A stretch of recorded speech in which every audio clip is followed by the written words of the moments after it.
ضرورت پڑی، جب گلستان دیکھنے کی ضرورت پڑی تو سب سے پہلے وہ گردن ہماری کٹی۔ آج کہتے ہیں ہم سے یہ اہل چمن، آج کہتے ہیں ہم سے یہ اہل چمن، یہ چمن ہے ہمارا تمہارا نہیں۔ معزز سامعین کرام، آج کے اس عظیم الشان پروگرام میں آپ حضرات کے روبرو جس عنوان پر گفتگو کرنے کی کوشش کر رہا ہوں وہ ہے بھارت کی تحریک آزادی میں اہل مدارس اور مسلمانوں کا کردار۔ دعا کرے کہ رب العالمین ہماری زبان سے کچھ صحیح اور سچی باتیں کہلوا دے۔ میرے محترم دوستو، آزاد ہندوستان کی فضا میں ہر سال دو ایسے تاریخی دن آتے ہیں جو ہر ایک ہندوستانی کے لیے بہت ہی اہمیت رکھتے ہیں۔ ان دنوں بھارت کا بسنے والا ہر ایک ناگرک عید پر خوشیاں مناتا ہے۔ ان دنوں میں سے ایک 15 اگست ہے جس دن 150 سالوں کے پرانے جھیلنے کے بعد یہ ہندوستان آزاد ہوا، جس کی خوشی میں سارے ہندوستانیوں نے اپنا پہلا یوم آزادی منایا۔ اور دوسرا 26 جنوری جس دن ہمارا ملک ہندوستان ایک جمہوری ملک بنا، جس کے نتیجے میں تمام بھارت واسیوں نے مل کر جشن جمہوریت کیا۔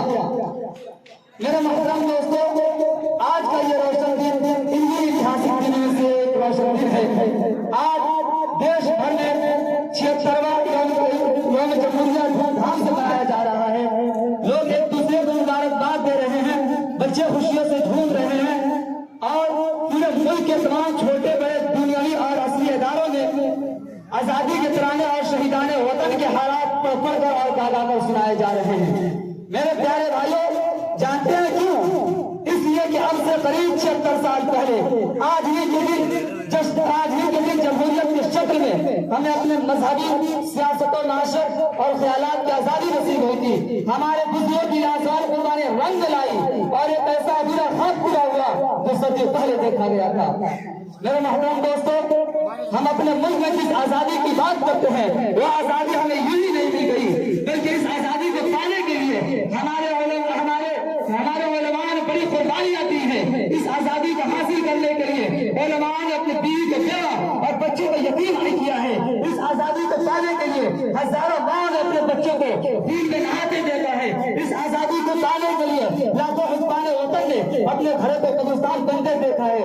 خلاصہ یہ کہ ہماری اس خوشی کے پیچھے ایک ایسی خطرناک داستان لکھی گئی ہے جس کا ایک ایک ورد ہندوستانیوں کے خون سے رنگین ہوا ہے، تب جا کر یہ کہیں ہمیں ملک کی اور جمہوری آزادی نصیب ہوئی ہے، اور اس میں سب سے زیادہ مسلمان اور علماء رہے ہیں۔ برادران ملت، میں آپ حضرات کو یہ یاد دلاتا چلوں کہ اس ملک کی آزادی کی جنگ 2 مرحلے میں لڑی گئی ہے۔ جنگ آزادی کا ایک دور 1757 سے 1857 کے درمیان گزرا ہے، جس کے بیچ نواب سراج الدولہ کی قیادت میں انگریزوں سے 3 جنگیں ہوئی۔ 1757 میں جنگ پلاسی، 1764 میں بکسر اور 1774 میں روئل کھنڈا کی جنگ۔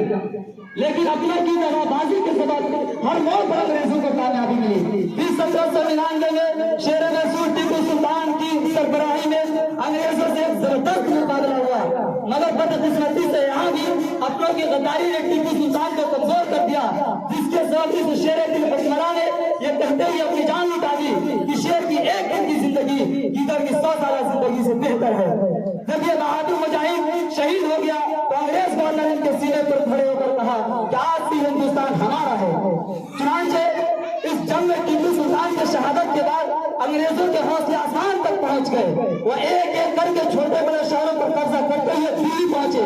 وہاں پہنچ کر جب انہوں نے 1803 میں اعلان کیا کہ ملک بادشاہ سلامت تھا مگر آج سے حکم ہمارا چلے گا، تو اس وقت میں سب سے بڑے عالم دین مولانا شاہ عبد العزیز محدث دہلوی نے انگریزی سامراج کے خلاف ایک فتویٰ دیا، اور یہ فتویٰ ملک کے کونے کونے میں آگ کی طرح پھیل گیا اور کہا لوگوں اب ہندوستان غلام بن چکا ہے، اب انگریزی سامراج کے خلاف ہمارے اوپر جہاد فرض ہے۔ اس وقت میں کسی نواب اور راجا مہاراجا میں یہ حوصلہ نہیں تھا، لیکن ایک عالم دین نے جرأت کی اور اپنے ایک آواز کے ذریعے انگریزوں کی نیند حرام کر دی۔ شاہ صاحب کے انتقال کے بعد سید احمد شہید اور شاہ اسماعیل شہید نے اس تحریک کو آگے بڑھایا اور پورے ملک سے مٹانے کی بات کرتے ہیں، مدرسے پر دہشت گردی کا الزام لگاتے ہیں۔